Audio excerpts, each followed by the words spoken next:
আলুর কাপড়, ওরে বাবা রে, ওরে বাবা রে, ও কি কি হয়েছে? দিদি কোথায়? দিদি দিদি কোথায় গেছে? কোথায়? হ্যাঁ কোথায় গেছে? হ্যাঁ হ্যাঁ হ্যাঁ হ্যাঁ হ্যাঁ ঠিক আছে। জিমিরে লেজা আছে।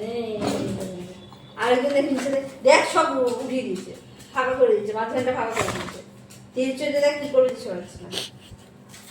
তার মায়ের কোলে অন্য কেউ বসে তো হিংসে তো হবে। কাকা যাবে, কাকা যাবে, হ্যাঁ যাবে আমার সাথে ঘুরতে যাবে, চিড়িয়াখানায় যাবে, চিড়িয়াখানায়, চিড়িয়াখানায় যাবে। সব চিড়িয়াখানায় সব কটা জন্তু মিলে চলে যায়, চিড়িয়াখানা ফাঁকা হয়ে যাবে। আমাদেরকেই লাস্ট আটকে রেখে দেবে। হ্যাঁ আমাদের তো আটকে রেখে দেবে, হ্যাঁ আমাদের আটকে রেখে দেবে। ওদেরকে রাখবে না কিন্তু আমাদেরকে রেখে দেবে। কাঁপে কেন আমি বুঝতে পারি না। পাটা নিচ থেকে ধরে নাও। না না ওই জন্য না, ও কাঁপে ওইটা মানে আনন্দে কাঁপে, কি কিসে কাঁপে আমি বুঝতে পারি ও বুঝতে না, সেই জন্য না, ও আনন্দেও কাঁপে, এক্সাইটেড বেশি হয়ে পড়ে। কি হয়েছে? যে হিংসুটে কোনা মেয়ে দেখছে ওর মা অন্য কাউকে আদর করছে। ঠিক আছে তুমি যাবে, তোমার দিদিকে একটু আদর করে নি, একটু দিদিকে আদর করে নি।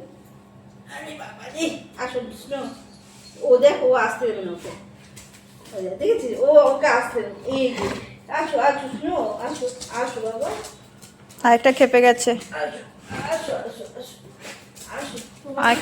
আরেকটা খেপে গেছে। আমি কত সুন্দর ঘুম পাড়াতাম ওকে, তাই তো ঘুম পাড়াতাম তোমাকে আমি। আরে তো তোমার মেয়ে খেপে গেছে এখানে। রাগ কিছু বলতে পারছে না তো, ফোসরাচ্ছে। হ্যাঁ দাদা যাবে, চলো চলো আমরা দাদা চলো। দেখ দেখ হিংসা দেখ কি